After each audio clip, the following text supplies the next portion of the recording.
Mínimo necesario, elevando el nivel del debate político y cultural.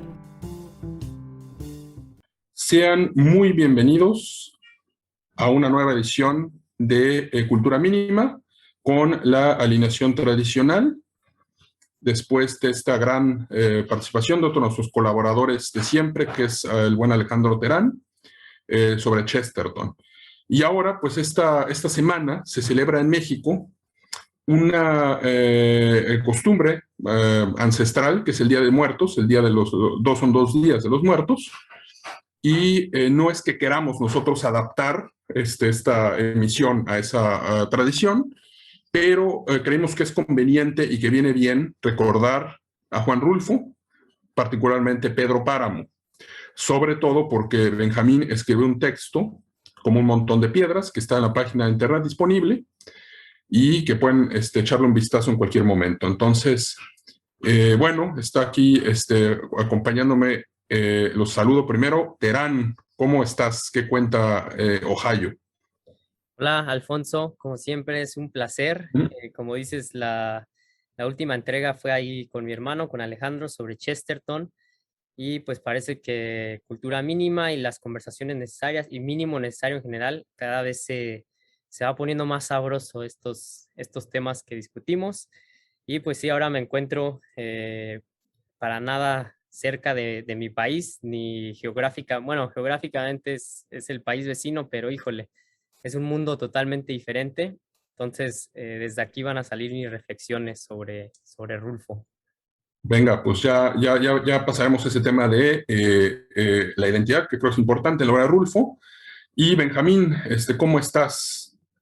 Bien, yo saludando desde Tijuana, Baja California, como es usual, y con ganas de continuar este diálogo de lo mexicano, que de alguna manera no hemos dejado de tocar desde el principio de este proyecto, más recientemente con el podcast que grabé con Rodrigo Huesca, pero aquí creo que vamos a entrar a linderos que no hemos explorado. Entonces, emocionado.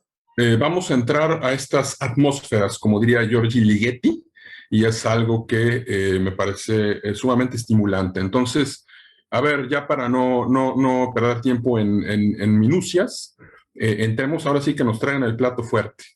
Yo les quiero hacer una pregunta, pero antes de que me respondan, tomaré el micrófono, un acto que da esta posición del moderador para yo responderla.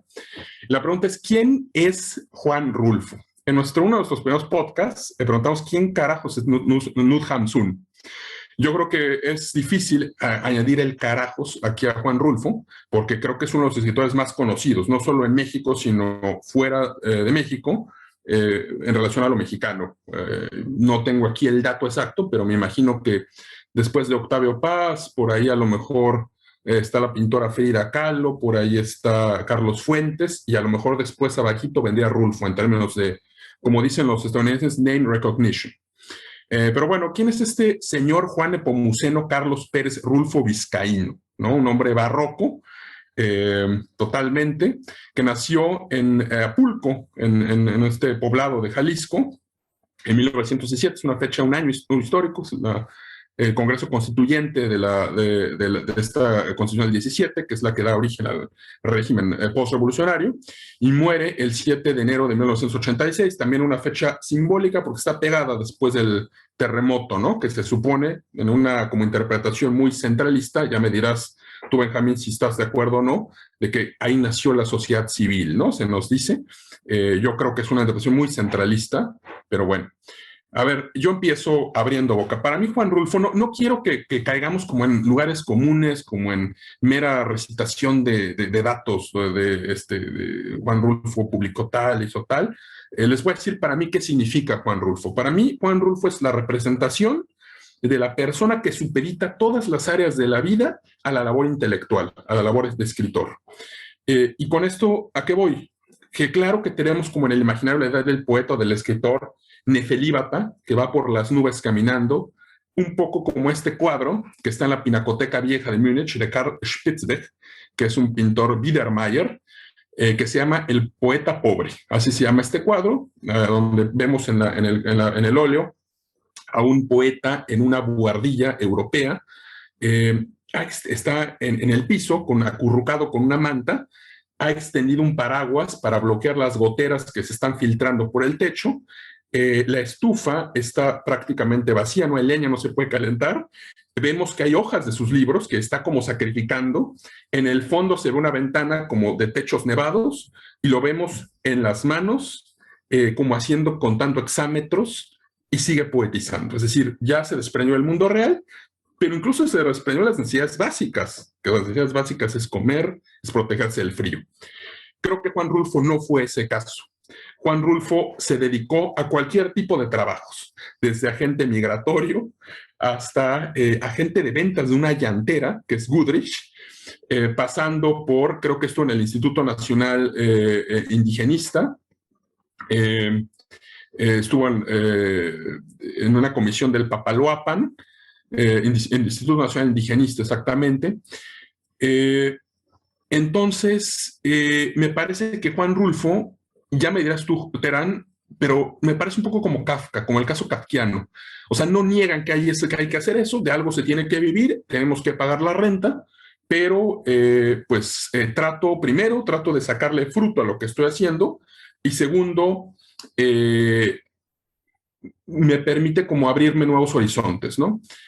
Ahora, eso digamos como que la parte del hombre Juan Rulfo. Él decía en un ensayo que se publicó en la revista de la Universidad de México en 1980, titulado El desafío de la creación, que había 3 temas universales en la historia de la literatura: el amor, la vida y la muerte. Entonces ahí tenemos otra faceta de Rulfo, como los temas, ¿no? de lo que me gustaría escribir. Y ahora, antes de darle la palabra a Terán, que quiero darle la palabra a él, el siguiente, me gustaría mencionar 3 anécdotas que para mí significa la personalidad polifacética de Rulfo. Cuando yo era estudiante de secundaria, ya hemos hablado mucho de esta escuela en la que, desde Günter Grass, desde Knut Hamsun, de la masas y violencia, cuando hablamos de los patios, de las peleas que había, había un profesor de historia que nos pidió que visitáramos una exposición fotográfica de Rulfo en Bellas Artes.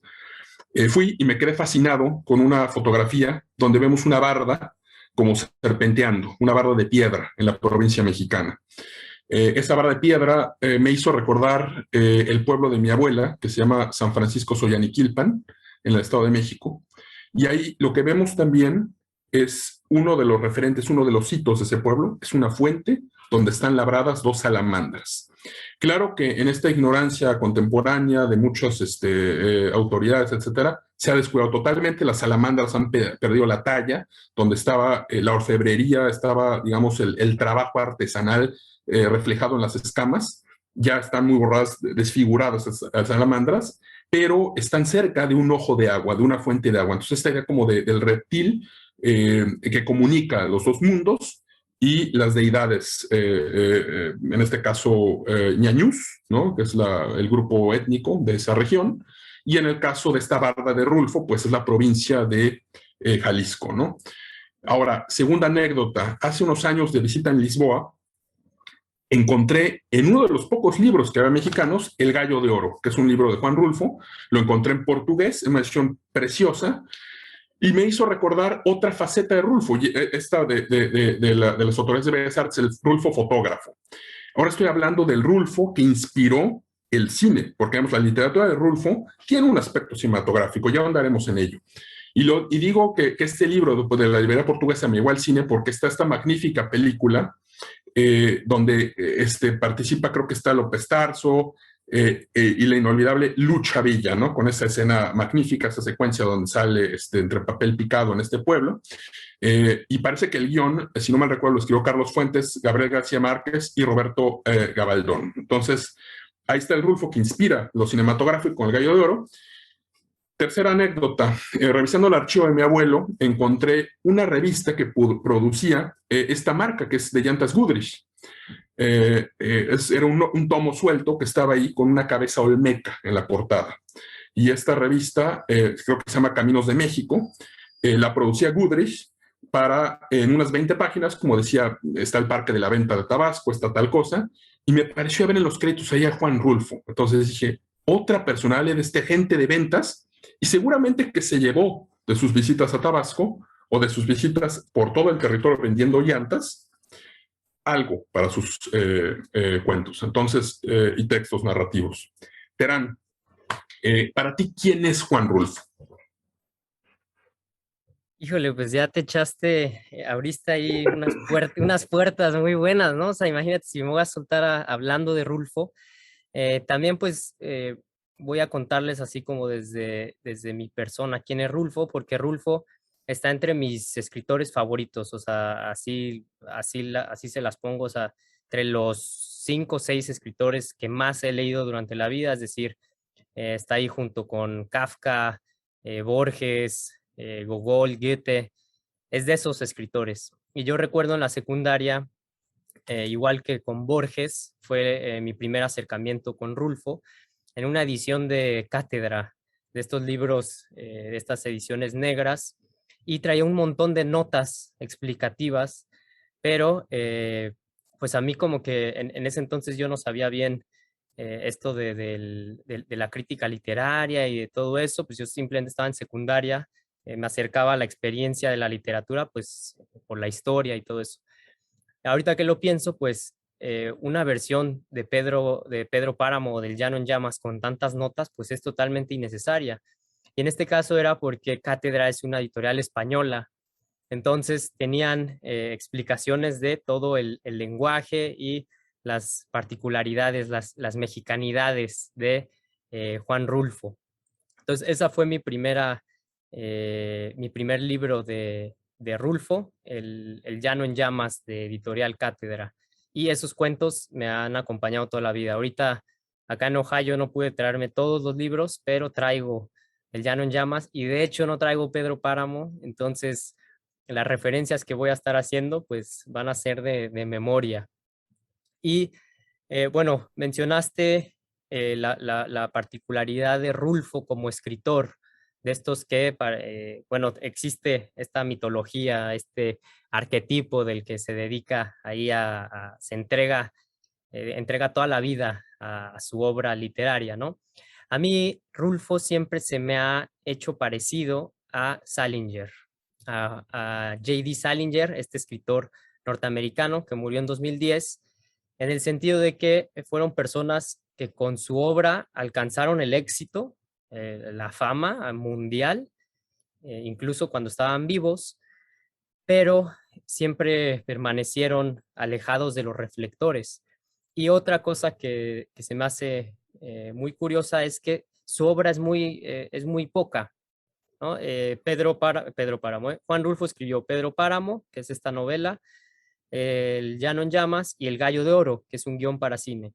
Salinger también en vida nada más publicó Catcher in the Rye, que lo hizo mundialmente famoso, Nine Stories, que son unos cuentos sensacionales, y me parece que ya. Ahorita se conocen otros libros como Seymour. También está Franny and Zoe, que es una novelita muy buena que se la recomiendo. Pero eso es todo. Entonces, es curioso pensar en alguien que dedica toda su vida a su obra artística y sin embargo, vean, nada más produjeron esas cuantas obras maestras, a diferencia de otro escritor famosísimo como Carlos Fuentes, que publicaba muchos libros, o ahorita vemos a los escritores, Stephen King, cada medio año saca un libro, tiene como 40,000 libros, Murakami también, ¿no? Estos escritores que escriben, escriben y escriben. Entonces, Rulfo solo tiene esos pocos libros. Y con esos pocos libros quedó inscrito en la historia de la literatura universal. Y nada más algo que mencionabas de estas profesiones curiosas que tiene, me vino a la mente otro escritor mexicano que tiene cuentos de terror, que él no es tan conocido, se llama Francisco Tario, y lo que siempre me llamó la atención de él es que fue futbolista del equipo que después se le llamó Necaxa. En ese entonces creo que se le llamaba el Asturias. Entonces es muy gracioso imaginar a un portero de un equipo de fútbol profesional escribiendo también. Pero pues esos son los escritores, son seres humanos de carne y hueso que están inscritos ahí en la vida, ¿no? Pero bueno, es un placer para mí estar aquí hablando de Rulfo, me podría extender. Le cedo la palabra ahí a Benjamín, pero creo que sí hay que acercarnos a la obra de Rulfo con esto en mente, que sí es uno entre millones de escritores, ¿no? Y cuando tú lees los cuentos del Llano en Llamas, quedas sorprendido. O sea, yo en la secundaria los leí y simplemente quedé anonadado, así como cuando leía Borges, y cada vez que los lees, le vas sacando más jugo y los vas disfrutando, además de que tienen esta cualidad cinematográfica, ¿no? Como mencionó Alfonso, híjole, son imágenes así, en blanco y negro, impresionantes, que te dicen mucho más con pocas cosas que con un gran debraye, ¿no? Entonces, para mí eso es la obra de Rulfo. Te quiero dar la palabra, Benjamín. Ya te vi ahí como haciendo el acto performativo de acercarte al micrófono, pero espérame, voy a nada más decir que esta edición de cátedra, Terán, yo una vez tuve la oportunidad de ver al que escribió la introducción, escucharlo, que es, me parece, José Carlos González Boixo, que es un especialista leonés, y que llevó como cosa interesante, donde se tocó en esa mesa, en esa discusión, alguien le dijo que Rulfo es mexicano y es nuestro, ¿no? Es un nacionalismo de lo más rancio, pero bueno, Benjamín, no me quiero extender con eso, por favor, el autor de este texto provocador, ¿quién es Rulfo para ti? Rulfo es, ante todo, un escritor total. Ya lo decía José. Es un escritor total con una obra literaria completa que es muy breve, muy breve. Y para mí, Rulfo lo que representa es la maestría del oído, sobre todo, ¿no? Una capacidad de escucha y a lo mejor la maestría de la visión también, ¿no? Una capacidad de escucha y de visión, de ver, de la sociedad en la que él estaba inscrito, que vamos a hablar un poquito más de ello adelante, ¿no?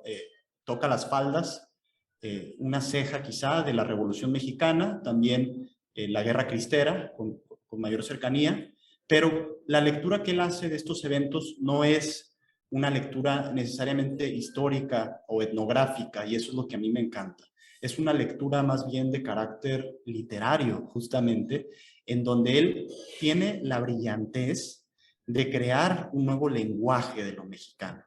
En ese sentido, es, por eso digo, un escritor total, es decir, un creador que logra reinventar lo que se pensaba que era, por ejemplo, el campesino, lo que se pensaba que era el sacerdote, lo que se pensaba que era el cacique, y les da nuevas voces y de hecho nosotros como colectividad, como mexicanos, es muy posible que cuando pensemos en estos términos, los pensemos a la luz del lenguaje rulfiano, ¿no? Porque nos ha dado la posibilidad o ha enaltecido de alguna manera actos concretos a un nivel, a mí me parece, poético y en ese sentido creador. Entonces, para mí Juan Rulfo representa el rol del creador en una sociedad, alguien que logra distinguir dentro de lo cotidiano, dentro de lo sencillo, incluso a veces dentro de lo cruento o de la historia álgida, algunos elementos que nadie está viendo y los eleva a una belleza que hace que de repente todo mundo descubramos lo que siempre había estado allí. Descubrimos lo que ya estaba allí. Entonces, para mí, ese es Rulfo, ¿no? Aparte, debo de contar algo. Mi experiencia con Pedro Páramo es que simplemente es el libro que más veces he leído en mi vida. No me aburre, no sé qué pasa, cada vez le encuentro algo nuevo. Hay etapas incluso de mi vida en donde me ha dado cosas muy distintas. Recuerdo yo tengo algún problema en la espalda y estaba yendo a rehabilitación. Esa fue la primera vez que leí Pedro Páramo. Estaba echado ahí en una cama blanca de médicos, en fin, me atendían, me ponían unos electrodos, unas cosas musculares. Iba leyendo yo esta historia y decía, ya quiero salir, no he conocido mi país, ya me quiero ir de aquí, de este centro de rehabilitación, porque no he conocido el país. He perdido, creo que tenía 14 años, 15 años, he perdido 14, 15 años sin haber visto, reconocido lo que realmente México era. Entonces, en suma, para mí Rulfo es eso, es una voz que reinventa lo que es México, lo que es el país. Bueno, creo que es un punto nodal esto que tocas, Benjamín. Reinventa lo que es México y haces hincapié en que no es un estudio etnográfico. El estudio etnográfico realmente lo que trae es la descripción, ¿no? Hay este debate, por ejemplo, de si los personajes de Rulfo son una representación exacta de lo campesino mexicano, de como dicen, los olvidados, utilizando esta frase de Buñuel. Y creo que tú haces bien en señalar que esto es algo más allá, porque evidentemente hay un talento literario en trenzar todas estas voces, en hilar a los personajes. El mismo Rulfo ha dicho en incontables entrevistas que no se trata de personajes existentes, porque los entrevistadores sean muy insistentes en preguntarle, pero ¿está usted hablando de Jalisco? Incluso con esta... Rulfo era un escritor que se expresaba de manera muy pausada, muy reflexiva, no hacía estos grandes aspavientos, estas grandes entradas como Carlos Fuentes, por ejemplo.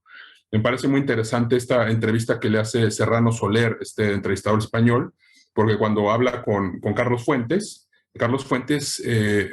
me parece que era parte del personaje Fuentes, la escenificación que hacía. Pero también hay un personaje Rulfo, ¿no? Entonces Rulfo se aproximaba a Soler como muy parco en lo que decía, incluso lo corrige porque le dice el entrevistador, esta novela es de los altos de Jalisco, y le dice, bueno, más bien de los bajos. Pero va más allá, Rulfo. Entonces, antes de que hablemos sobre todo de qué es Pedro Páramo, creo que hay un debate aquí tangencial que tenemos que tocar y es el tema de lo mexicano o la identidad mexicana. Nos metemos un terreno espinoso, qué duda cabe, porque creo que no solo es el lugar común, como decir que Rulfo es lo mexicano, sino también se presta esta rebatinga nacionalista, ¿no? De decir, no, es que para Rulfo, para mí, eso es México y todo lo que no sea Rulfo no es mexicano. Yo lo que les diría es que a mí me parece algo molesto esta idea de clasificar a Rulfo, como sucede a veces en los readers de universidades estadounidenses, como realismo mágico. Porque el realismo mágico, esta categoría, me parece que a veces se usa como para demeritar, como para decir, bueno, los latinoamericanos viven en un mundo paralelo, donde llueven flores amarillas, donde un cotorro, como en el caso de 100 años de soledad, se vuela y se pega a la librería, donde estas empresas de banana crean y tiran dictadores, se oponen según ocurra. Y es un poco como esos adjetivos, como lo kafkiano, la balcanización, ¿no? Que se utilizan así como para señalar algo que ustedes no son parte de lo normal. Lo normal es, digamos, Europa Central o Norteamérica, y todo lo que se desvía tantito al realismo mágico, es kafkiano, es de ionesco. Y creo que una nueva categoría que retoma esa idea es esto del poscolonialismo. A ver, sin duda que es una rama muy amplia donde entran muchos trabajos, algunos de mejor calidad, otros de peor, pero me parece que en la vida cotidiana a veces cae en eso el poscolonialismo, en decir nosotros somos distintos, en acentuar la diferencia, y esto creo que no ocurre en Rulfo. O sea, Rulfo plasma una visión que es de México, como dices tú, Benjamín, pero no intenta moralizar, no es un manifiesto patriótico. Sí, no hay fines políticos ahí. Yo no veo fines políticos ahí. ¿Cómo lo ven ustedes? Sí, ahí déjame entrarle yo un poco porque hay un libro creo que se llama Rulfo ante la crítica o algo así, y ahí viene una entrevista de, creo que es Poniatowska, con Rulfo. Y justo para que vean la diferencia de Rulfo como escritor con pues todas estas cosas. O sea, tal vez todavía el postcolonialismo todavía no estaba ahí tan rampante en su época, pero ahorita pues es lo del momento. Pero Claro. la Poniatowska le pregunta sobre sus personajes femeninos. Es decir, Ajá. como desde el punto de vista del feminismo, y dice, oye, ¿por qué siempre retratas a mujeres sumisas, adoloridas con la vida, resignadas, etcétera? Y Rulfo, pues, casi como que desaira su pregunta, ¿no? Dice, o sea, ¿qué me estás preguntando? O sea, Poniatowska desde el punto de vista ideológico y Rulfo, en cambio, simplemente pensando en los personajes de las mujeres. Entonces, y a mí me gustaría resaltar esto que dijo Benjamín, Rulfo como un creador, incluso en el sentido etimológico de poiesis, ¿no? de poesía. Eso es lo que representa Rulfo y eso es lo que representan los grandes escritores.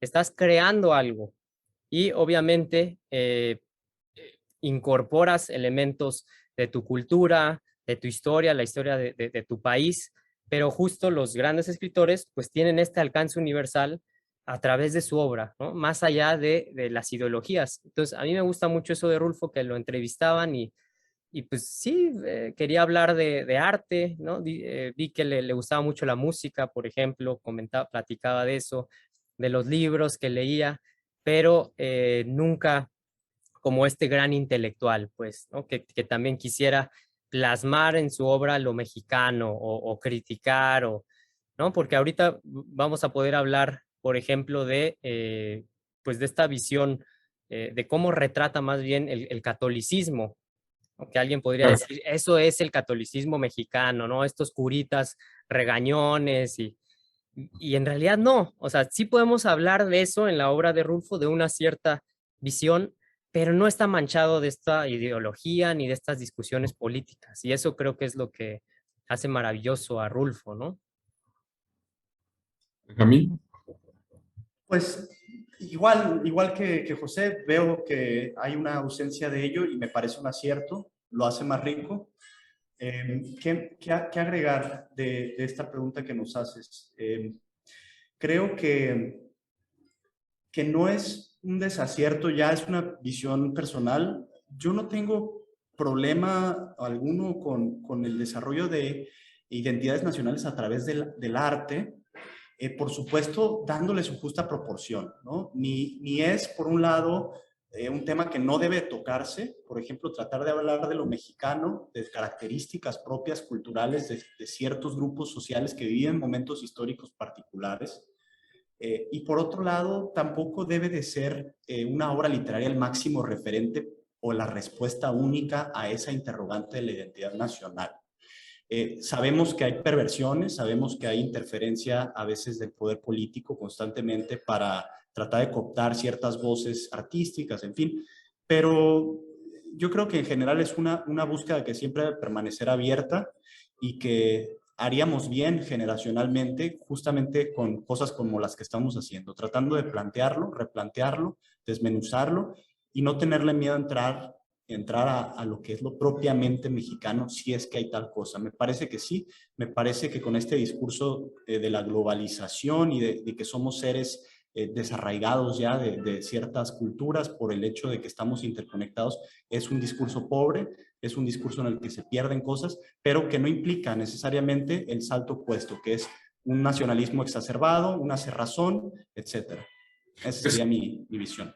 ¿Quieres decir algo, Terán? Porque tengo un apunte, pero vas. Sí, sí, yo siguiendo lo que dice Benjamín y tú, Alfonso, dijiste antes, a mí sí me molesta un poco quizá estas visiones como pintorescas, o sea, querer Ajá. encontrar lo mexicano así como, ¿no? Y Rulfo, esa foto muy padre que tiene de él con un cráneo, ¿no? Y ahora revestirlo así del Día de Muertos y todo esto, ¿no? Entonces, eso sí a mí me desagrada y de hecho, yo la obra de Rulfo la veo muy parecida a la obra de un escritor que algunos sí han encontrado obviamente semejanzas, pero a Rulfo ni siquiera lo encajono yo pues con realismo mágico ni todo eso, sino más bien con William Faulkner, escritor del sur de los Estados Unidos, que también obviamente existen estas discusiones en torno a su obra. Él es la voz del sur, de este sur racista, encerrado en sí mismo, ¿no? Sus personajes blancos terribles, los negros sojuzgados, o él contribuyó a la cultura del sur. Yo estoy de acuerdo con Benjamín, se pueden sacar cosas valiosas de discutir esto y por ejemplo el sur de Estados Unidos es una región problemática ¿no? Y hay que sentarse a discutir de todos estos temas de racismo y eso, pero mejor ahondar en la calidad literaria de estos escritores, porque para eso están los escritores, para escribir, para crear arte, no para entrarle a rollos intelectuales, ideológicos, políticos, nada de eso. Entonces, ni siquiera yo sé cómo expresar estas semejanzas que veo entre la obra de Rulfo y de William Faulkner. Las podríamos encontrar en las condiciones de vida de la gente que vive en el sur de Estados Unidos, la gente que vive acá en estas regiones de México, ¿no? que viven situaciones de pobreza, y entonces en cuestiones sociológicas podríamos encontrar esas relaciones, pero Rulfo y Faulkner y los grandes escritores rebasan todas estas disputas quizá como de intelectuales, ¿no? Que nada más quieren determinar qué es lo mexicano o qué no para ganar esta lucha política. Antes de que hagas ahí el apunte, Alfonso, yo nada más, eso me parece muy relevante, que creo que esto se puede resolver justamente con la noción de que cuando abordas algo regional, ¿no? Pero con un nivel de profundidad que llega a lo universal, que toca lo universal, es decir, lees una obra y aunque no seas norteamericano o no seas, no hayas vivido en los Balcanes o no hayas estado en el contexto de Tolstoy y estás viendo la invasión de los franceses a Rusia, de todas maneras te identificas con ello y te da algo para el momento y la circunstancia en la que estás viviendo. Entonces esa universalidad está en las grandes obras, lo único. Coincido. Otra vez me robas el balón, pero sí, basta. Sí, Alfonso, porque si no se me va la idea. Venga. Ándale, tú mencionaste ahorita lo que le dijeron a ese editor, al editor de cátedra, ¿no? Rulfo es mexicano, es nuestro. Para mí eso es un absurdo. O sea, y yo estoy de acuerdo con Benjamín. Yo siento como mexicano cierta relación diferente y más estrecha con la obra de Rulfo y con lo mexicano que un español. Pero jamás se me ocurriría decirle a alguien, esto es mexicano, ¿no? Que eso sí va más con todas estas ideologías medio baratonas de poscolonialismo, de los opresores, de tú contra yo, ¿no? Entonces a mí jamás se me ocurriría decir, Rulfo es mexicano y entonces es nuestro. Pero sí, yo sí diría, claro que Rulfo es mexicano, ¿no? No es argentino, no es otro escritor.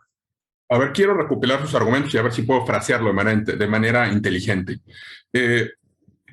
Me gusta cómo lo dices, Terán. Rulfo es mexicano. Ese es el dato original. O sea, no podemos discutir si nació aquí por gracia de Dios, si nació aquí por un azar, si el INEGI catalogó ese poblado como mexicano, si el Tratado MacLean Ocampo. Es México, ¿no? Entonces está inserto en un orden concreto, llamémoslo así. Ese dato, lo que hagas con ese dato es una cosa, pero dar el salto a este patrioterismo, como ese es de Rulfo es mexicano y tú no entiendes nada porque si tú eres de Tokio, pues vete a tus luces neón o a la oscuridad de Ishiguro Tanizaki y eso es tuyo y tú porque eres español, lo tuyo es el Quijote.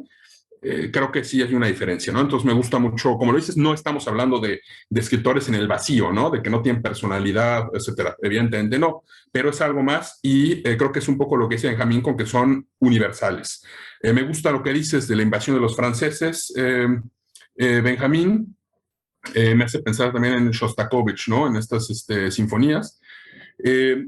Ahora, la pregunta aquí también sería, ¿no? O sea, ¿qué es primero? ¿No? O sea, primero es Rulfo que describe algo que es México y de ahí como que se genera, entre comillas, lo mexicano o lo mexicano, solo lo mexicano puede producir a alguien como Rulfo, ¿no? O sea, la arquitectura de paredes de adobe, esta barda de piedras. Y se los planteo así porque está como como discusión de los poetas o escritores nacionales, ¿no? Entonces se dice, un alemán, puedes acercarte a la psique alemana desde Goethe, ¿no? Goethe es el escritor alemán por antonomasia, ¿no? Entonces están como esta edad de la Bildung, ¿no? De la educación alemana y Mefistófeles y el alemán que vende su alma al diablo por obtener todo el conocimiento, ¿no? O sea, toda la sabiduría. El Dante, ¿no? Es el poeta, el grandísimo poeta italiano, como dicen así, ¿no? Con las manos, o el Quijote, Cervantes, como el arquetipo, ¿no? Estamos hablando también de arquetipos españoles. La pregunta aquí sería, para México, o sea, ¿es Rulfo, Pedro Páramo, es el mexicano arquetípico? Porque además, hablemos aquí de una cosa también, la literatura no nada más es una, la parte fundamental de la literatura es la imaginación. Entonces hay un papel importante de la literatura para crear mitos. Entonces el mito nacional está ligado con la literatura, claro que sí. Lo mismo con Thomas Mann que con Goethe. Aquí la discusión, yo estando por ejemplo una vez en Marruecos, alguien me decía, tú eres de México, leí El laberinto de la soledad. El laberinto de la soledad me encantó.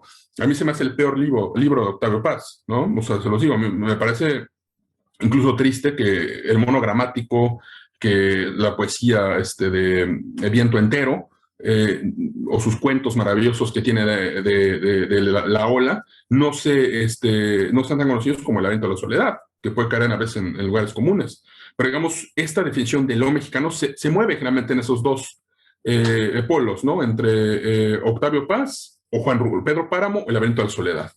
Pero bueno, no sé si quieren agregar algo o ¿por qué no preguntemos ya hilando más fino? ¿De qué trata Pedro Páramo? ¿Ibas a decir algo, Terán? Sí, pues bueno, justo creo yo para evitar caer en estas simplificaciones y en estas discusiones sin sentido, No. justo creo que lo que tenemos que hacer es discutir literatura. Y yo ahora me gustaría aproximarme un poco desde la traducción. Hay una traductora ahorita que está en la Universidad de Manchester que se llama Mona Baker. Ella es egipcia y ella propone aproximarnos a la traducción como si fueran narraciones. Entonces, a mí eso me gusta, ¿no? Incluso esta noción de narraciones obviamente se puede secuestrar para fines ideológicos, ¿no? Entonces puedes decir, está la narración de los que colonizaron, de los conquistadores, y está la narración, pero me gusta que Mona Baker resalta la naturaleza incluso del pensamiento humano, o sea, no solo ya cuestiones artísticas, sino dice, pensamos en formas de historias. Entonces, las historias obviamente pueden ser cooptadas por las instituciones del poder, ¿no? Y no tiene nada de malo, uno puede valorar una obra, un poema que tenía esta finalidad de apoyar el nacionalismo, ¿no? Lo que sea. Pero si nos acercamos a todo como si son historias, creo que podemos evitar caer en la ideología barata. Y justo Pedro Páramo, ahorita que preguntas, ¿qué es Pedro Páramo? Pues son un montón de historias, son un montón de voces que sí como que se condensan en una misma, que se llama Pedro Páramo. Pero en ese sentido creo que a mí se me hace muy parecido a Faulkner, a pesar de que ahorita estoy pensando, superficialmente pueden ser muy diferentes. ¿En qué sentido? Rulfo es súper oral, ¿no? O sea, los cuentos del Llano en Llamas y Pedro Páramo son o monólogos o diálogos, todo, ¿no? Y están cargados de oralidad, o sea, pensemos nada más en sus cuentos más famosos del Llano en Llamas. Diles que no me maten, se llama. Diles que no me maten, en primera persona. Es que somos muy pobres, en primera persona, ¿no? Y son así, son monólogos casi. Y en cambio Faulkner es mucho otra especie de monólogo, pero es el monólogo interior. Sus personajes casi no hablan. O sea, tú lees el Sonido y la Furia y de repente sí hay monólogos de este personaje con retraso mental y híjoles, está difícil de entender, pero sus personajes no hablan, casi todo pasa por dentro. Pero lo relaciono con esta noción de Mona Baker, de que pensamos siempre de forma narrativa, contando cosas. Incluso si estamos hablando con nosotros mismos, es decir, pensando, estamos narrando, pues, ¿no? Estamos contando historias. Y eso es Juan Rulfo y eso es Pedro Páramo. Como que, como dijo Benjamín, nada más alzaba el oído Juan Rulfo y escuchaba esto, ¿no? Porque sabemos que tenía pensado llamarle a Pedro Páramo murmullos. Esos Exacto. son, ¿no? Es como que tú te pones así y sí, nuestro oído pues es un oído en particular, es el oído mexicano, igual el de Juan Rulfo, pero está escuchando algo que podemos llamar lo humano. Ahí les va otro ejemplo, ¿no? No nada más William Faulkner, sino hay un poeta norteamericano, no es muy conocido en México, que se llama Edgar Lee Masters, E.L. Masters.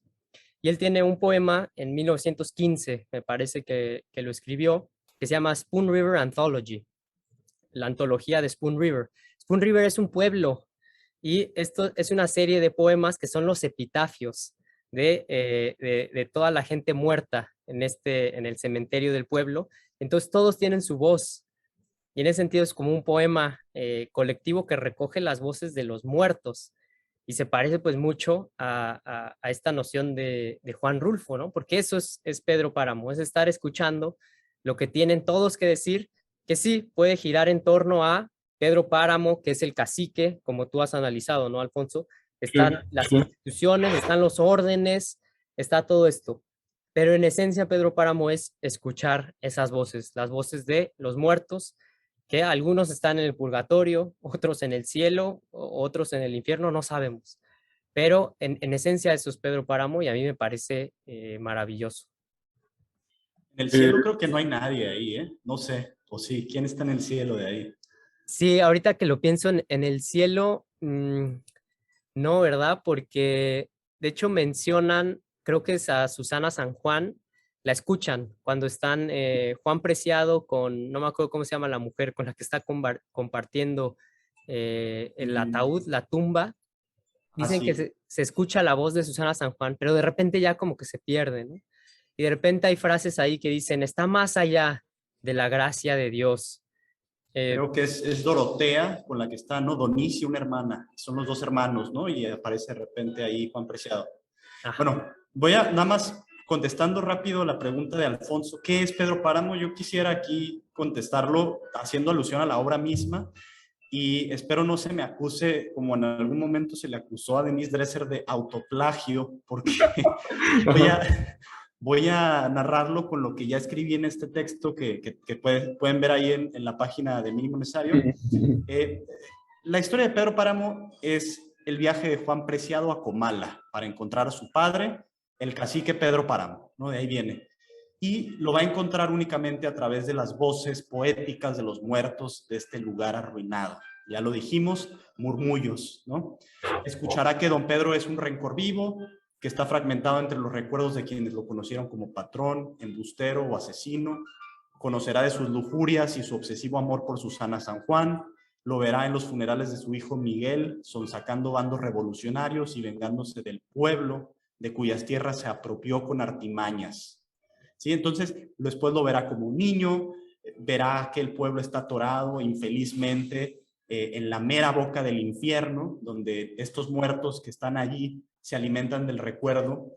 Y a través de todas estas voces, Juan Preciado, este personaje principal, el hijo que va, que ahorita me gustaría de hecho que Alfonso nos hablará un poquito de esa mitología del hijo. Sé que no está en el script, pero a ver si se le ocurre algo, del hijo en búsqueda del padre.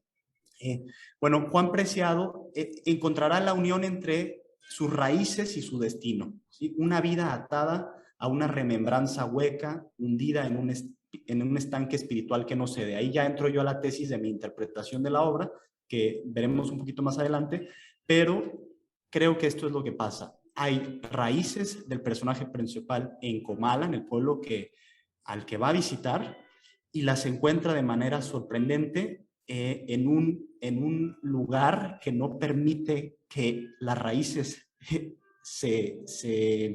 ¿cómo digan? Se pongan donde deben de estar. Es decir, es como echar raíz en piedra, ¿no? En un comal, de ahí viene, en un lugar caliente que no puede dar frutos. Entonces, ahí me parece que hay una reflexión también sobre esta imposibilidad que dan justamente las identidades, ya sean nacionales, pueblerinas, regionalistas, o lo que sea, ¿no? Creo, de hecho, que esto abona a esta pregunta que hacíamos antes de si aquí había algo de lo mexicano. Quizá también, como hipótesis alternativa, Rulfo nos está advirtiendo la imposibilidad de que eso suceda a través de la vida de Juan Preciado, el personaje principal de Pedro Páramo. Entonces, de eso trata, pero no sé cómo veas esto, Alfonso. Ahí sí ves rasgos mitológicos en esta obra o frente a qué te encuentras. Me parece fundamental, y por eso ofrecí la pregunta así: ¿qué es Pedro Páramo? No dije de qué trata, no dije qué género, qué es, porque creo que va más allá. Voy a responder tu pregunta estimulante, Benjamín, en varios movimientos, en varios recortes en la cancha. Lo primero que te diría es que, claro, que hay una parte mítica, es la parte del hijo que regresa, ¿no? O sea, creo que eso inmediatamente está este mito del Minotauro, ¿no? El regreso de Teseo, regresando a Creta, y esta historia de que Egeo, el rey Egeo, esperaba a su hijo y que tenía que cambiar las velas, ¿no? O sea, si era negra, se había sido devorado por el monstruo, y blanca significa que había sido victorioso. Entonces, en el éxtasis de la victoria, olvida Teseo cambiar eso, y descorazonado al padre, se precipita sobre el mar, dándole nombre a ese mar de la región mediterránea, el mar Egeo. Pero también está la parte bíblica, ¿no? Del hijo pródigo, ¿no? El regreso del hijo. Ahí creo que respondo sin ahondar mucho en eso, pero le voy a sacar todavía otra beta más. Y para eso me voy a ayudar del escritor islandés Harald Laxness, ¿no? Que es uno que tenemos pendiente ahí hablar, que es este escritor que recibió el premio Nobel en 1955. Él se cambió el nombre. Ya saben que en Islandia, supongo que los que nos escuchan también sabrán que generalmente los apellidos islandeses es hijo de, ¿no? Por ejemplo, Gunnar Dottir, ¿no? Dottir es como el daughter inglés, o el Tochter alemán, es hija de Gunnar, ¿no? Pero Laxness se cambió el nombre por una península donde había granjas de salmones. Entonces me parece fascinante porque eso, en términos incluso auditivos, Rulfo a mí me remite a lo que él mismo, sonidos, texturas, atmósferas que él define en su texto de Pedro Páramo, cuando dice el terreno es como una piel reseca de vaca, por ejemplo, ¿no? Entonces, Rulfo me suena a eso, me suena a jacalito, me suena a arquitectura de adobe. Entonces, ahí creo que hay también una conexión con Laxness, porque Laxness se cambia el nombre a esta sonoridad, pero Laxness es además un personaje que intentó adaptar la Edda, que es la colección de mitología islandesa, contemporánea. O sea, su novela, que es una de las más conocidas, que es Gente Independiente, Independent People, disculpen, no puedo citarla en islandés, pero bueno, es una adaptación, es una serie como de retales. Creo que esa es una palabra tan interesante, retales. Donde aparecen voces de un pastor, de los fantasmas en un puente de piedra en el que nadie ha pasado por muchos años porque está maldito, porque se aparece una cabeza de alguien decapitado. Es el mundo de Laxness, de ese escritor, es el mundo en el que se prefiere que una mujer pierda la vida para salvar a un borrego y salvar, digamos, el ganado, ¿no? O sea, algo que nos puede ser algo bárbaro, pero la vida de estos pastores es más importante, ¿no? Es también el mundo de los volcanes islandeses, el mundo de la geografía, así como cuando le dice este personaje, este emisario en Pedro Páramo, por allá, por la vejiga de puerco, ¿no? Que menciona que está por ahí Comala, más allá de esos terrenos de la media luna, estos nombres que le dan, digamos, la voz popular del folclore, no es como que metas el nombre en Google Maps, ¿no? Y te salga la vejiga de cuervo. Es un nombre mitologizado, lleno de mitos, porque están ligados con una leyenda de algo que sucedió ahí, y eso impregna el terreno inmediatamente. Entonces creo que hay un paralelismo con Laxness y Rulfo, no solo por la sonoridad de su apellido, no solo porque intentan como adaptar toda esta voz de los siglos, de las personas que van pasando por la tierra, sino también porque tratan de adaptar como una carga mítica al presente. El caso de Laxness también es interesante porque Islandia se encuentra en ese momento de transición de una economía fundamentalmente agrícola, digamos, de pastoreo, empieza a industrializarse. El caso de Rulfo no es para menos, es la transformación del campo mexicano, ¿no? Empieza como elegido postrevolucionario, elegido cardenista, con todo lo que ocurre después con los grandes repartos, ¿no? Diría eso, y quiero decir otra cosa más. Las referencias de Rulfo no solo se agotan en la literatura, y estoy pensando en otro gran personaje de Jalisco, de Guadalajara me parece, que es el arquitecto ingeniero Barragán, Luis Barragán. Luis Barragán, sabemos que tiene esta arquitectura emocional, donde juega mucho con las luces y las sombras, con el sonido del agua, con las celosías. Y una de sus obras cumbre me parece que es este convento de las capuchinas sacramentarias de Tlalpan, donde tenemos esta cruz con esta celosía y entra la luz, ¿no? Que es como, digamos, la luz sagrada. Estamos en contacto con lo divino. Y Barragán dialoga con Rulfo de manera indirecta, quizá, porque son muy distintos. Uno ve una casa de Barragán y dice, bueno, esto es una casa moderna, una casa que, digamos, en el Pedregal, una casa que adapta este terreno volcánico, ¿no? Para hacer algo incluso de tintes funcionalistas por acá. El caso de Rulfo no hay eso, pero se equiparan no solo por su lugar de nacimiento, sino porque tratan también de reinventar, ¿no? Barragán recibe toda esta tradición del norte de África, esta tradición de los jardines franceses, esta tradición de la arquitectura de tierra que le impacta mucho de la Provenza francesa, de Italia y de Marruecos, y la vuelve en un lenguaje moderno. Y lo mismo hace Rulfo. Rulfo recibe toda esta tradición y, como dices, Benjamín, como decías al inicio, con todas esas voces de fantasmas, porque finalmente, y yo respondo así también a la pregunta, para mí Pedro Páramo es una historia de fantasmas. Y esos fantasmas encuentran en esta voz coral una expresión echando mano de los mejores recursos literarios de los que puede echar mano un escritor, porque es un escritor que no está inventando, sino que se ha leído a Knut Hamsun, que se ha leído a Faulkner probablemente, que ha leído a Yáñez con El filo del agua, otro escritor mexicano también interesante, que ha leído a Laxness también.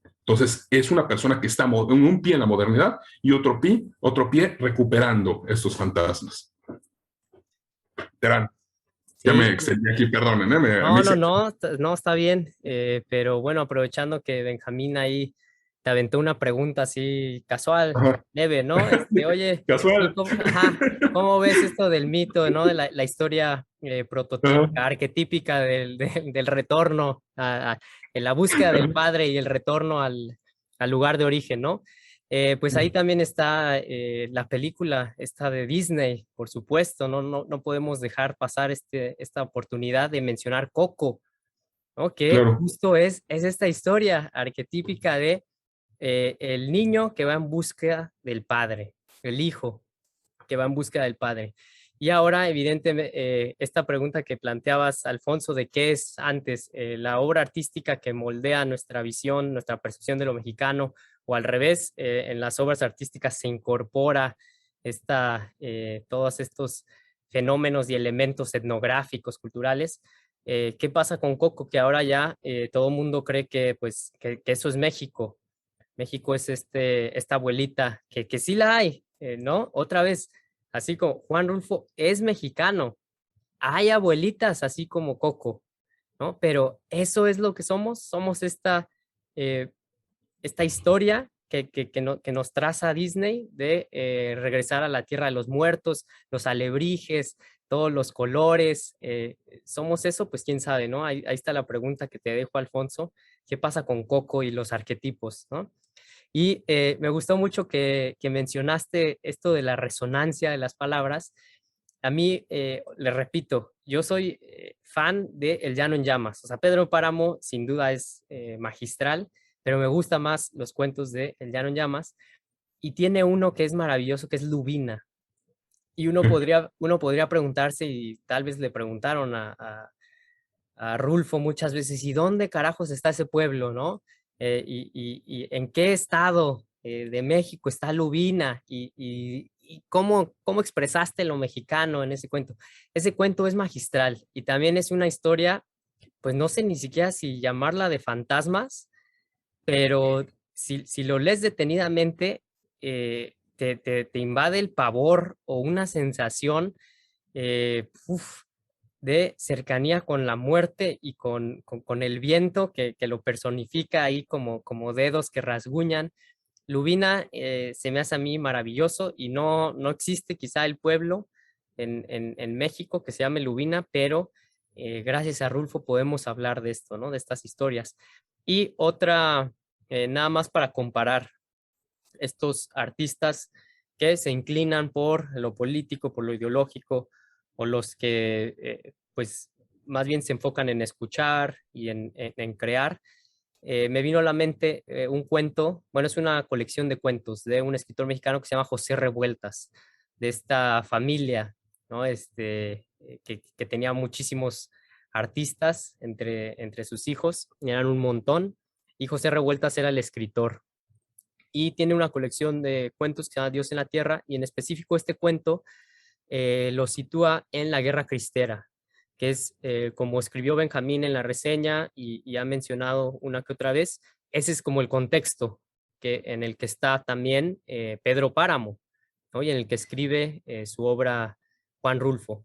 Pero la diferencia es grandísima. Si tú lees ese cuento Dios en la Tierra, en el que claramente José Revueltas lo que quiere hacer es denigrar y retratar a los cristeros como una sarta de ignorantes y al padrecito como un fanático, genocida, retrógrada, lo que sea, con cómo se aproxima Juan Rulfo, que también, lo dice Benjamín, hay una mirada crítica de Rulfo hacia, por ejemplo, el catolicismo mexicano, pero es muy diferente lo que vemos en su obra a lo que nos encontramos en este cuento, que por algo también no trasciende. Dios en la Tierra, con el perdón incluso de hay unos profesores que tuvimos en el ITAM, ¿no? que idolatraban a ya no te van a dejar entrar al Fondo de Cultura Económica después de este comentario, ¿eh? Exacto. Pero es que ligaste, en esta charla Poniatowska, Revueltas, y ahora encima, profesores, sí estás más que exiliado entre los vientos del pueblo. Sí, perdón, pero bueno, pues ya no me puedo retractar, entonces sí, la obra de José Revueltas no le llega ni a los pies a la obra de Juan Rulfo. Claro. Oye, Benjamín, yo ya quiero que vayamos concluyendo, pero antes de la última pregunta, quiero que volvamos a esto de atmósferas, que me recuerda, como ya dije al inicio, esta composición de Ligeti, y creo que es algo fundamental del texto de Pedro Páramo. Pero antes de que cerremos con eso, con las atmósferas, creo que esto que dices, Terán, de los cristeros, es interesante, ¿no? O sea, ver como las dos perspectivas, la perspectiva, porque hay muchas perspectivas, como todo acontecimiento histórico, ¿no? O sea, está Plutarco Elías Calles, que pensaba, dentro del gobierno había como estas diferencias. Hay por ahí algún historiador que decía que es el encuentro de la sociedad de los sonorenses laicos que querían un orden estatal con este México rural, ¿no? Que es como, digamos, arraigado todavía en tradiciones antiguas. Está como la posición, como dices, incluso me parece que uno de los líderes de este movimiento decía que el nombre cristero se lo pusieron el Estado, ¿no? O sea, ellos no se definían al inicio, al menos como cristeros. Estaba este grito, desde luego, de Viva Cristo Rey. Está el Monseñor Filippi, todo este debate del Cristo, la estatua de Cristo Rey en Guanajuato, etc. Pero bueno, yo quisiera también aquí, como decir que, o sea, hay muchos matices, ¿no? Porque a veces como que se encasilla y dice, es que la religión es la iglesia, o es Francisco, o es Ratzinger, o es el curita de la esquina de mi parroquia. Hay muchos tipos de religiosidad, o sea, no creo que se pueda como agotar en esta vida institucional. Y esto me lleva a revivir uno de estos primeros podcasts, el de Masas y Violencia, a propósito también de la lamentable muerte de Felipe Casals, desde Canoa, ¿no? Donde sale también este padre Mesa de Canoa, que se supone que incita al pueblo a linchar a los estudiantes, pero el mismo, a estos trabajadores de la universidad, el mismo Felipe Casals, en sus últimas entrevistas, él decía que el padre Mesa era algo más, o sea, y lo dice muy interesante, dice, una persona, un enemigo, ¿no? Siempre son los más difíciles, o los malos, son los que tienen más matices, son los más difíciles de volver cine. O sea, alguien como él, o sea, yo creo que, o sea, reducir al padre Mesa lo de Canoa a que la iglesia mandó matar a unos estudiantes por fanatismo, se me hace una estupidez. O sea, hay muchos matices ahí. Es una tarea como desbrozar, ¿no? Estas hojas que están ahí como otoñales, tapando como la luz. Pero ya cerrando, ligo esto de religiosidad con las atmósferas que les decía, ¿no? O sea, ¿qué atmósfera nos deja Pedro Páramo? Hay un escritor yugoslavo, pero ya ven que después se volvió una parte Montenegro, que es Miodrag Bulatovic. Ya le quiero yo escribir algún día un texto, hablaremos de él, pero tiene un texto que me encanta, que se llama El gallo rojo vuela al cielo. Y son muchos personajes, pero digamos, hay un hilo, una atmósfera conductora en ese libro del gallo rojo vuela al cielo, que hay una mujer, ¿cómo se llama? Violentada, hay un grupo de jóvenes que están ahí como un poco como estos niños de Agatha Christoph, ¿no? De Klaus y Lucas, como viendo de estas situaciones de violencia, qué beneficios sacan. Pero el hilo conductor de ese libro es una atmósfera y es una arena roja, con tonalidades como rojas, ¿no? Se me quedó. Y creo que hay una parte de religiosidad en eso, en la atmósfera del polvo somos y polvo nos convertiremos. Creo que está también en Rulfo, o sea, creo que va más allá del padre de Rentería, va más allá de Susana San Juan, de Damiana Cisneros. Todo esto que impregna a Rulfo, todas las voces de fantasmas, los mismos murmullos van a acabar silenciados, ¿no? Entonces, despidamos este podcast. ¿Qué atmósfera les deja la lectura de Rulfo? Bueno, ahí voy yo para que se recuperan. Yo sí creo que esta atmósfera no puede disociarse del contexto histórico. Ahí podemos entrar en debate. Sé que la literatura sí lo supera y de hecho, ya lo dije, ¿no? Comala está más allá de la Revolución Mexicana, está más allá de la Guerra Cristera, no está en Jalisco, como muchos se lo han querido achacar, es un lugar literario, eminentemente, claro, y no claro. por ello menos real. Pero, habiendo dicho eso, sí creo que la atmósfera está justamente al borde siempre de un punto de ebullición. Y ese punto de ebullición yo sí lo puedo señalar como la Guerra Cristera, ¿no? Recordemos que en el 1926, Calles expide esta ley que reformaba el Código Penal y que básicamente arrastraba como lo que ya se había hecho en la reforma, ¿no? Reforma del artículo 3º, 5º, el 24, en fin, que prácticamente afectaba a la iglesia de varias formas, ¿no? Una, ya se prohibía la educación religiosa en la escuela primaria, los religiosos no iban a poder votar, no se podían usar hábitos fuera del templo, como la sotana, no se podían ejercer actos de culto de parte de los sacerdotes mexicanos que no estuvieran debidamente registrados y aprobados por la autoridad civil. En fin, es un periodo caracterizado por una tensión entre la Iglesia Católica y el Estado, y que como todo movimiento bélico, que obviamente se detona con mucha fuerza en 26 y vive sus años más cruentos hasta el 29, tiene un periodo de gestación y otro de conclusión. Entonces, en la atmósfera rulfiana me parece este borde, esta tensión, pero además, y aquí comparto la visión de Juan Villoro, es interesante quienes lo escuchan, si quieren profundizar en Rulfo, una conferencia que tiene Juan Villoro en el Colegio Nacional, donde habla de la pobreza extrema real que viven los personajes, una pobreza que de hecho es tan pobre que ni siquiera se les permite la religiosidad, no se les permite la entrada al cielo, no se les permite salir del estado en el que están.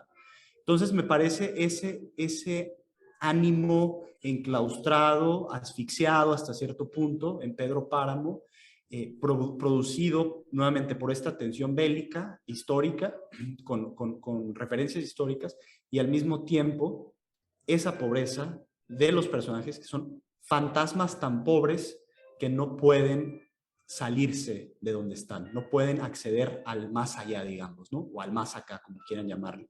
Esas dos cosas son las que yo identifico. Por supuesto, hay atmósferas dentro de esta gran atmósfera, como la de el erotismo, que valdría la pena al menos señalar aquí entre Susana San Juan y Pedro Páramo, es un erotismo idealizado, pero al mismo tiempo con muchas referencias a las flores, en unas descripciones tremendas de Susana San Juan, que a pesar de que la mayor parte de la novela se la pasa enferma, al menos en descripciones, es una mujer sumamente atractiva, ¿no? Para el imaginario del lector, o al menos ahí no sé si yo soy el que me estoy proyectando, pero Rulfo la escribe de tal manera que dices, bueno, es una mujer tremenda, ¿no? Y sobre todo porque atrapa la atención del poderoso, del poderoso del pueblo, que podía obviamente acceder a muchas más mujeres, pero esta debió haber tenido algo especial, ¿no? Y llama la atención, resalta que se la pasa enferma, de hecho está cerca de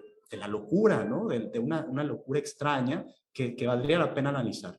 No lo he hecho. Entonces me voy con esas atmósferas dentro de la atmósfera, también resalto quizá la de Miguel Páramo andando a caballo entre los prados, lo fantasmagórico, el oscurantismo, los cuartos encerrados, el hecho de que el personaje Juan Preciado hable bajo la tierra en algún punto me parece excepcional, magistral.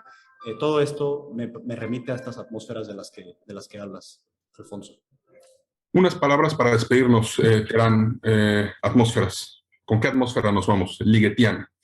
Exacto, me encanta que terminemos con esto de las atmósferas, porque pues eso es lo que logra Rulfo, lo que crea una atmósfera tenebrosa que te hace sentir las cosas, escuchar, ¿no? Así como el viento, en Lubina el viento es un personaje más, por ejemplo, es una atmósfera sensacional.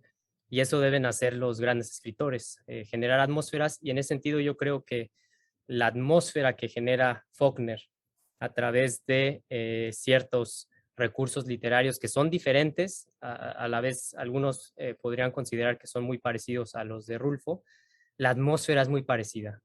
Y me encanta porque así no tenemos que caer en fariseísmos ni en erudición absurda de querer analizar científicamente una obra, ¿no? Incluso en una pintura también se habla de la atmósfera, cómo creas esa atmósfera. Entonces es lo que escuchamos en la obra de Ligeti, es lo que vemos en la obra de Rulfo, y tal vez nada más yo, porque pues ustedes lo sacaron, yo casi no había hablado de religión, pero pues aprovecho, con eso me despido. La atmósfera religiosa de Rulfo en su obra, pues sí es esa que podemos identificar como la de las viejitas encerradas en la iglesia con sus velos, y a la vez una visión muy desesperanzadora. O sea, ahí sí no hay virtudes teologales, no hay fe, esperanza y caridad, solo hay opresión, ¿no? Hay esta atmósfera de opresión de lo religioso. Me encanta, por ejemplo, una frase que dice Susana San Juan, que dice, no, yo no creo en el cielo, solo creo en el infierno.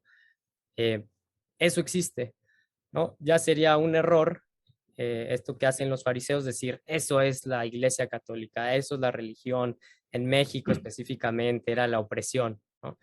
Juan Rulfo contribuye quizá a estas nociones, pero lo hace a través de la generación de una atmósfera, que a mí me parece sensacional, y tal vez nada más diría que esta concepción religiosa de Rulfo aparece tengo aquí nada más la anotación de la página, no tengo el libro, entonces voy a decir que es la página 107 de mi edición, pero apunté que creo que era el narrador y puse entre signo de interrogación si se trataba de Rulfo, el que habla de esta concepción religiosa, pero eh, contrasta mucho el cuerpo y el alma, y llega a decir que la religión solo se ocupa del alma.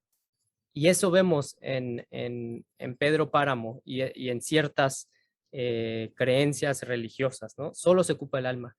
Pero el cristianismo es mucho más que eso.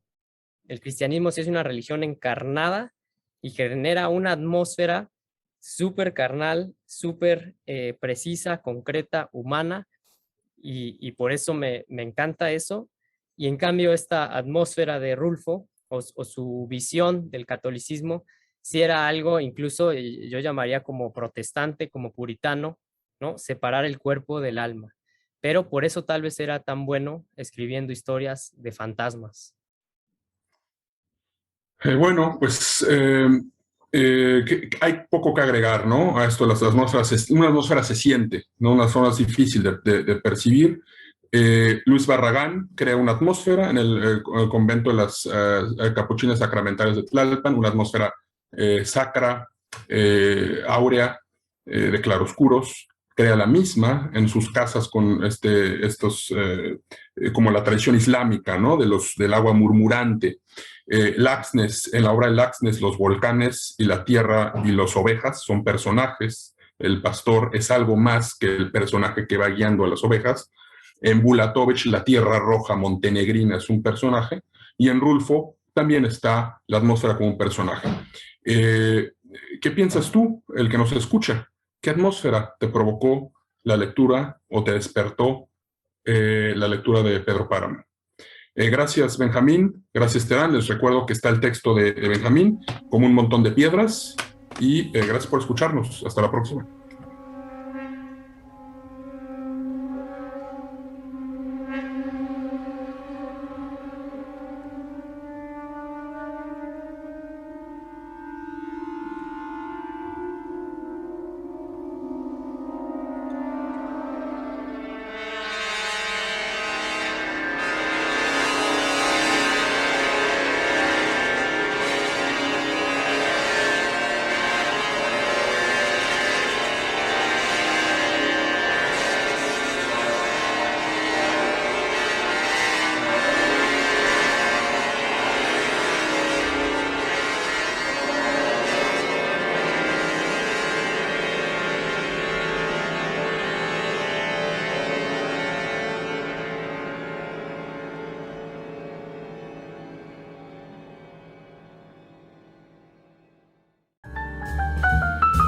Muchas gracias por escucharnos.